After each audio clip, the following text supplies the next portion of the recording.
ఉండి ఇక్కడ డిఎస్సికి ప్రిపేర్ అయ్యి మెగా డిఎస్సి 2025కి ఉద్యోగాలు సాధించిన అనేక కుటుంబాలని కలవడం జరిగింది. వాళ్ళ ఇళ్ళకెళ్ళాను, వాళ్ళ యొక్క ప్రయత్నం ఎలా జరిగింది, ఎలా మొదలుపెట్టారు, ఎలా విజయాన్ని సాధించారు, ఈ క్రమంలో వాళ్ళు ఎదుర్కొంటున్న అనేక అంశాలని అర్థం చేసుకునే ప్రయత్నం చేసింది. ఈరోజు డిఎస్సి రిక్రూట్మెంట్ ప్రాసెస్లో ఒక దుర్మార్గపు చర్య వైసీపీ వాళ్ళు, జగన్ అండ్ కో బ్యాచ్ వాళ్ళు చేస్తున్న ప్రయత్నం. అయితే అసలు ఈ డిఎస్సి రిక్రూట్మెంట్ ప్రాసెస్ గతం నుంచి ఎవరెవరు హయాంలో ఎంతెంత జరిగిందో తెలుసుకునే ప్రయత్నం చేద్దాం. ఇప్పుడు తెలుగుదేశం పార్టీ హయాంలో 1994 నుంచి 2004 వరకు ఈ కాలంలో డిఎస్సి రిక్రూట్మెంటు ఎంతగా జరిగింది అంటే 1,63,571. తర్వాత కాంగ్రెస్ పాలన వచ్చింది. కాంగ్రెస్ పాలనలో 2004 నుంచి 2014 వరకు జరిగిన రిక్రూట్మెంట్ మొత్తం ఎంత అయ్యా అంటే 8,926. అయితే కేవలం 8,926కు మాత్రమే పరిమితం అయిపోయారు. అదేవిధంగా 2014 నుంచి మళ్ళీ 2019 వరకు చంద్రబాబు నాయుడు గారు పాలనలో 16,701 మందిని రిక్రూట్ చేయడం జరిగింది. సరే, 2019, 2024 వరకు ఉన్న జగన్మోహన్ రెడ్డి గారు ఎవరైతే ఇప్పుడు ఉద్యమాలకి, దొంగ దీక్షలకి ప్రేరేపించి హడావిడి చేస్తున్న ఈ వైసీపీ బ్యాచ్ హయాంలో జరిగిన రిక్రూట్మెంట్ ఎంతయ్యా అంటే 0. ఇది జగన్మోహన్ రెడ్డి గారు సాధించింది. తరువాత ఇప్పుడు ఏదైతే 2024 పాలన స్టార్ట్ అయిన తర్వాత ఇప్పుడు ప్రజెంటు 2025లో మెగా డిఎస్సి జరిగింది. అది ఎంత అంటే 16,347 మంది. అంటే ఇది కానీ అదేవిధంగా ఇది ఇలా తెలుగుదేశం పార్టీ కాలంలో అంటే 2094, 2004 కావచ్చు, అదేవిధంగా 2014 నుంచి 2019 కావచ్చు, అదేవిధంగా 2024 నుంచి ఇప్పుడు వరకు కావచ్చు. మొత్తం ఈ 3 కలుపుకుంటే మొత్తం ఎంతయ్యా అంటే 1,96,619. ఇది తెలుగుదేశం పార్టీ హయాంలో డిఎస్సి రిక్రూట్మెంట్.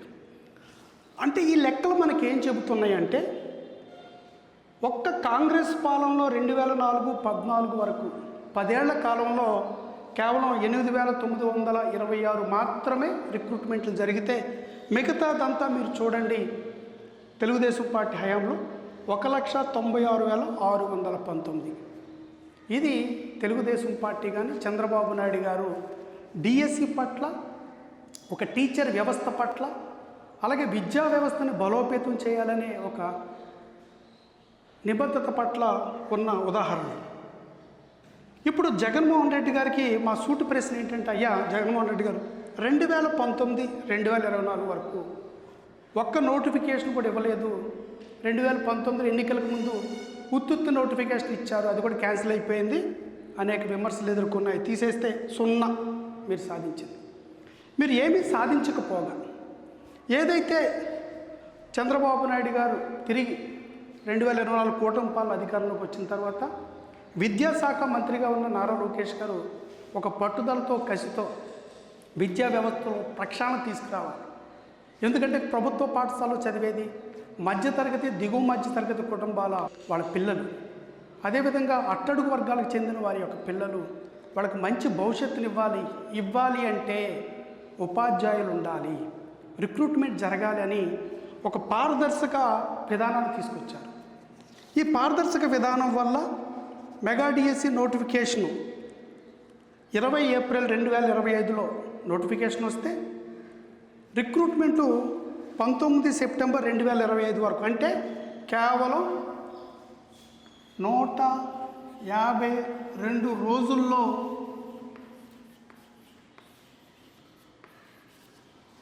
అంటే నోటిఫికేషన్ నుంచి రిక్రూట్మెంట్ వరకు కేవలం 152 రోజుల్లో ఒక పారదర్శక విధానంలో, అదేవిధంగా జగన్మోహన్ రెడ్డి గారు అండ్ బ్యాచ్ వేసిన సుమారు 200 పైచిలకు కేసుల్ని దాటుకొని, ప్రతికూల పరిస్థితులను దాటుకొని ఒక విధానంలో, నూతన విధానంలో రిక్రూట్మెంట్ జరిగింది. అయితే ఈరోజు ఎవరైతే డిఎస్సిలో విజయం సాధించిన వాళ్ళ యొక్క కుటుంబాల దగ్గరికి వెళ్ళినప్పుడు అందులో పేద వర్గాలు ఉన్నాయి, మధ్యతరగతి కుటుంబాలు ఉన్నాయి, దిగువ మధ్యతరగతి కుటుంబాలు ఉన్నాయి, తల్లిదండ్రులు చనిపోయిన వాళ్ళు ఉన్నారు, తండ్రి చనిపోయిన ఆడబిడ్డలు ఉన్నారు. వీళ్ళు ఒక కఠోర దీక్షతో, ఒక క్రమశిక్షణతో పనిచేసి దాని మీద ప్రిపేర్ అయితే ఈ రోజున ఒక గొప్ప విజయాన్ని సాధించారు. ఈరోజు జగన్మోహన్ రెడ్డి గారు వాళ్ళు కష్టాన్ని, వాళ్ళు సాధించిన విజయాన్ని నడి రోడ్డు మీద అవమానపరుస్తున్నారు. వాళ్ళు ఈరోజు నేను కలిసినప్పుడు ఒక ఆయన ట్రాక్టర్ డ్రైవర్ ఉన్నాడు. ఆయన అన్ని నిద్రాహారాలు మానుకుని, కుటుంబాన్ని వదులుకుని ఆయన ఒక దీక్షగా, కఠోర తపస్సులాగా సాధించాడు. కొంతమందికి 2018, 2014, 19 హయాంలో 2018 రిక్రూట్మెంట్లో 1 మార్కుతోనూ, అర మార్కుతోనూ డిఎస్సిని కోల్పోయిన వాళ్ళు మళ్ళీ 2025 రిక్రూట్మెంట్ వరకు 7 సంవత్సరాలు ఎదురు చూడాల్సి వచ్చింది. ఒక విజయం కోసం, ఒక గెలుపు కోసం, ఒక లక్ష్య సాధన కోసం జగన్మోహన్ రెడ్డి గారు చేసిన ఒక మోసం వల్ల, ఒక దగా వల్ల, ఒక కుట్ర వల్ల సుమారు 7 సంవత్సరాలు ఎదురు చూసిన తర్వాత మళ్ళీ ఇప్పుడు విజయం సాధించారు. ఆ విజయాన్ని అవమానపరుస్తున్నాడు జగన్మోహన్ రెడ్డి గారు. కొంతమంది వైసీపీ నాయకులు సెలక్షన్ విధానంలో టెట్ కూడా రాయకుండా వచ్చేసారన్నారు. స్పోర్ట్స్ కోటా ఉన్నప్పటికీ సబ్జెక్టుకి సెలెక్ట్ అయిన టీచర్స్ అందరూ కూడా టెట్ క్వాలిఫై వచ్చిన వాళ్ళే. అలా టెట్ క్వాలిఫై కానీ, స్పోర్ట్స్ కోటా కానీ, ఏదైతే 382 మంది స్పోర్ట్స్ కోటా ద్వారా రావడం జరిగింది. అందులో ఒక 10 మంది మెరిట్తో వచ్చారు. అది తీసేస్తే 372 మంది సుమారుగా స్పోర్ట్స్ కోటాలో వచ్చారు. దాని మీద వివాదం రేపుతున్నారు.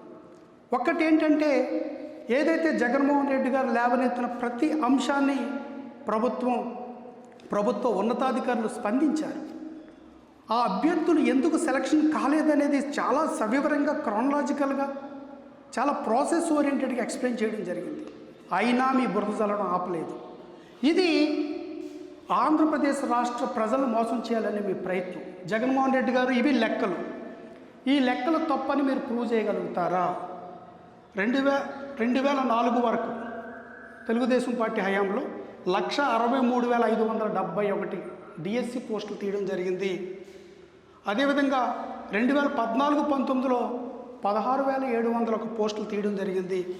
2024 నుంచి 2025 ఈ సంవత్సర కాలంలో, మొదటి సంవత్సర కాలంలోనే 16,347, మొత్తం కలిసి 1,96,619 డిఎస్సి పోస్టులు. ఈ రోజున మీరు ఆంధ్రప్రదేశ్ రాష్ట్రంలో ఏ టీచర్ని కదిపినా మీకు ఉద్యోగం ఎప్పుడు వచ్చిందయ్యా అంటే వాళ్ళు చెప్పే సమాధానం, మాకు చంద్రబాబు నాయుడు గారి హయాంలో టీచర్ ఉద్యోగం వచ్చింది. ఈరోజు కూడా ఒక మహిళని కలిసాం. వాళ్ళు 3 అక్క చెల్లెలు. వాళ్ళ యొక్క సిస్టర్కి, ఒక అక్కకి చంద్రబాబు నాయుడు గారి హయాంలో 2018లో డిఎస్సిలో సెలక్షన్ అయితే, మిగతా 2 చెల్లెళ్ళు కూడా అక్కను స్ఫూర్తిగా తీసుకుని మేము కూడా సాధించాలని కఠోర దీక్షతో పనిచేస్తే గత 5 ఏళ్ళు జగన్మోహన్ రెడ్డి గారి పాలనలో రిక్రూట్మెంట్ జరగక, నోటిఫికేషన్ లేక 7 సంవత్సరాల ఎదురు చూపుల తరువాత వాళ్ళు విజయాన్ని సాధించారు. ఆ విజయాన్ని మీరు అవమానపరుస్తున్నారు. ఒక వ్యక్తి కూలి పని చేసుకునే వ్యక్తి, కూలి పని చేసుకుని తన జీవనాన్ని కొనసాగిస్తూ ఉన్న వ్యక్తి, తన యొక్క విజయాన్ని మీరు అవమానపరుస్తున్నారు. ఒక ఆయన ఎలక్ట్రికల్ షాప్ నడుపుకుంటూ ఆ షాపు వ్యాపారాన్ని ఆపేసుకుని షట్టర్ క్లోజ్ చేసి ఆ నెలలో మొత్తం కూడా కఠోర దీక్షగా పనిచేసి ఒక ఉద్యోగాన్ని సాధించారు. ఇట్లా ఈ 16,347 మంది యొక్క వారి కుటుంబాల యొక్క శ్రమని, దీక్షని, కఠోర ప్రయత్నాన్ని మీరు ఈరోజు అవమానపరుస్తున్నారు. దీనికి మూల్యం చెల్లించుకుంటారు జగన్మోహన్ రెడ్డి గారు, మీరు అండ్ బ్యాచ్.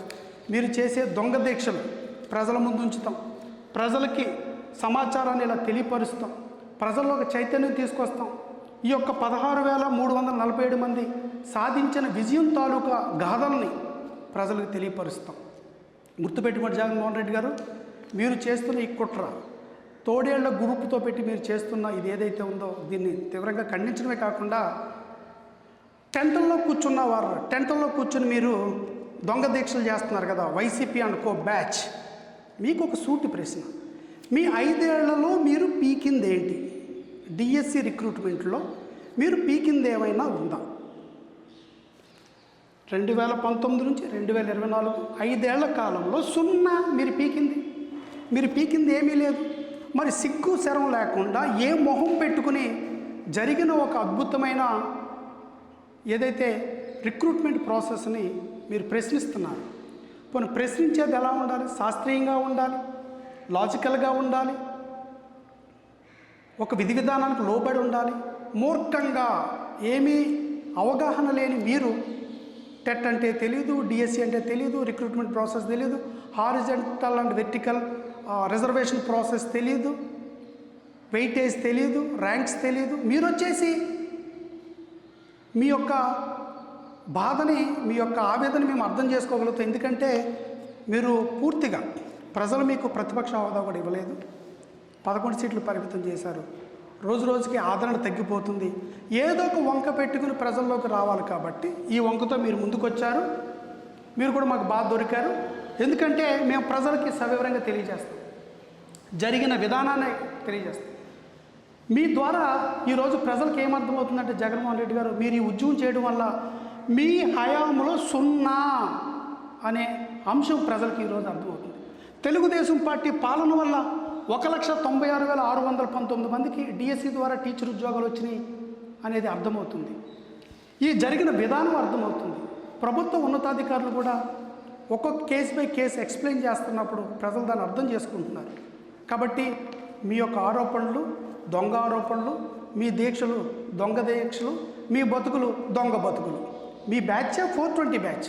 మీ 420 బ్యాచ్ ఇంతకంటే గొప్పగా ఆలోచిస్తారని మేము అనుకోవట్లేదు. ఇది ఏదైతే టీచర్స్ చేస్తున్నాం వారందరికీ కూడా మేము బలంగా నిలబడతాం, ధైర్యంగా నిలబడతాం.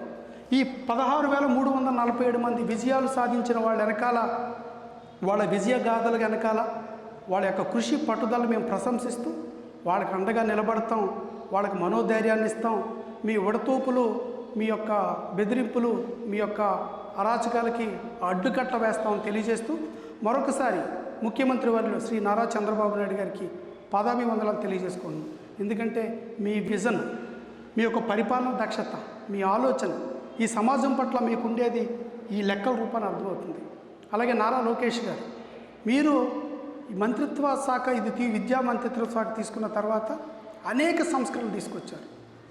టీచర్స్ని 16,347 మందిని మీరు ఇవ్వడం ద్వారా మా అట్టడుగు వర్గాలు చెందిన, మా మధ్యతరగతి దిగుమతి తరగతిన పిల్లలు అక్కడే చదువుకుంటున్నారు. వాళ్ళకి ఈ రోజున మీరు టీచర్లు ఇచ్చారు. వాళ్ళ విద్యా విధానంలో సమూల మార్పులు రాబోతున్నాయి. ఒక నాణ్యమైన విద్యను అందించబోతున్నారు. అలాగే బ్యాగులు, యూనిఫామ్లు, షూ మీరు ఇచ్చినవి.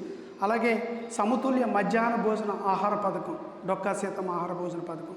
అలాగే ఒక సంస్కరణ తీసుకొచ్చారు, నో బ్యాగ్ డే సాటర్డే. ఇట్లాగే అనేక తీసుకొచ్చి మీరు చేస్తున్న సంస్కరణలకి మేము కూడా నిలబడతాం. మీ అనుచరుడిగా, నారా లోకేష్ గారి అనుచరుడిగా నేను గర్వపడుతూ మీ యొక్క లక్ష్యాన్ని చేరుకోవడానికి మేము సైతం మీతో పాటు అడుగులేస్తామని తెలియజేస్తూ మరొకసారి ఎవరైతే టెంట్లలో కూర్చున్న వాళ్ళు రోడ్డు మీదకి వచ్చి గోల చేసే వైసీపీ బ్యాచ్ ఒక్కటే ఒక్క ప్రశ్న, డిఎస్సి అంటే మీకు తెలుసా? రెండో క్వశ్చన్, టెట్ అంటే ఏంటో తెలుసా? అసలు దీని విధి విధానాలు ఏంటో మీకు తెలుసా? ఒక సెలక్షన్ ప్రాసెస్కి ఏమేమి అంశాలు పరిగణలోకి తీసుకుంటారో మీకు కనీస అవగాహన ఉందా? తర్వాత ఒకే ఒక్క ప్రశ్న ఏంటంటే సూటిగా సుత్తు లేకుండా, మీరెందుకు ఒక్క పోస్ట్ కూడా ఇవ్వలేదు? సిగ్గులేదా మీకు? మీ 5 ఏళ్లలో ఒక్క డిఎస్సి ఒక్క నోటిఫికేషన్ కూడా ఇవ్వకుండా, ఒక్క పోస్ట్ కూడా రిక్రూట్ చేయకుండా, సిగ్గు లేకుండా వచ్చి మీరు ఉద్యమం అని దొంగ ఉద్యోగాలు చేయడానికి సిగ్గుందా? ఆత్మపరీక్ష చేసుకోండి, ఆత్మపరిశీలన చేసుకోండి, ఒక్కసారి మిమ్మల్ని మీరు ప్రశ్నించుకోండి అయ్యా. ఓకే, మీకు జ్ఞానాన్ని ఆ దేవుడు ప్రసాదించాలని, అలాగే బుద్ధిని కూడా మీకు ప్రసాదించాలని ఆ భగవంతుడిని కోరుకుంటూ ఒక్కసారి మీరు వెళ్ళే ముందు ఈ యొక్క అంశాన్ని మీరు ఆత్మపరిశీలన చేసుకోండి, మిమ్మల్ని మీరు ప్రశ్నించుకోండి. అలాగే మీరు ఎన్ని అంశాలు లేవనెత్తుతారు అన్నిటికీ ప్రభుత్వ ఉన్నతాధికారులు మీకు సమాధానం ఇస్తారు. రెండవది, ప్రజాస్వామ్య వ్యవస్థలో ఒకటి చట్టాలు చేసే వ్యవస్థ ఉంటుంది, ఆ చట్టాలను అమలుపరిచే వ్యవస్థ ఉంటుంది. ఈ రెండిట్లో కనుక ఎక్కడైనా లోపాలు ఉన్నా, రాజ్యాంగానికి వ్యతిరేకంగా ఉన్నా, ప్రజాస్వామ్య వ్యవస్థకు వ్యతిరేకంగా ఉన్న ఈ రెండిటిని పరిశీలించడానికి, సరిచేయడానికి కోర్టులని ఒక వ్యవస్థ ఉంది. కోర్టులు ఉండే వ్యవస్థ నిజంగా ఇందులో తప్పిదాలు జరిగితే కోర్టు చూసుకుంటుంది. అదొదిలేసి మీరు ఏదో జరిగిపోయింది, అన్యాయం జరిగిపోయింది, అవినీతి జరిగిపోయింది, పేపర్ లీక్ అయిపోయింది, ఎంత దుర్మార్గంగా వెళుతున్నారంటే మీ మూర్ఖత్వం. అంటే ప్రజాస్వామ్యం మీద ముందు మీకు అవగాహన లేదు, ప్రజాస్వామ్యం అంటే గౌరవం లేదు మీకు. నిజంగా మీరు బాధ్యతలు ఎవరైనా ఉండుంటే, బాధ్యతల పక్షాన మీరు నిలబడాలనుకుంటే, నిజంగా న్యాయ వ్యవస్థ ఉంది, అవి వదిలేసి రోడ్ల మీదకి వచ్చి ఈ యొక్క దొంగ దీక్షలు ఎవరిని మోసం చేయడానికి మరొకసారి హెచ్చరిస్తున్నాం. ప్రజలకు ఇవన్నీ వివరిస్తాం, ప్రజల్లోకి వెళ్తాం, ప్రజల్లో చైతన్యం తీసుకొస్తాం. ఏదైతే ప్రజల అమాయకత్వం మీరు వాడుకోవాలనుకుంటున్నారో మీకు అడ్డుకట్ట వేస్తామని తెలియజేసుకుంటూ మరొకసారి శ్రీ నారా చంద్రబాబు నాయుడు గారికి మీకు పాదాభివందనాలు. ఎందుకంటే మీ హయాంలో 196,619 ఉద్యోగాలు, డిఎస్సి ఉద్యోగాలు ఇచ్చారు. నారా లోకేష్ గారు ఒక పారదర్శకమైన విధానాన్ని తీసుకొచ్చారు. కేవలం 150 రోజుల్లో ఎంత గొప్ప అద్భుతాలు తీసుకొచ్చారు. 16,347 ఉద్యోగాలు తీసుకొచ్చారు.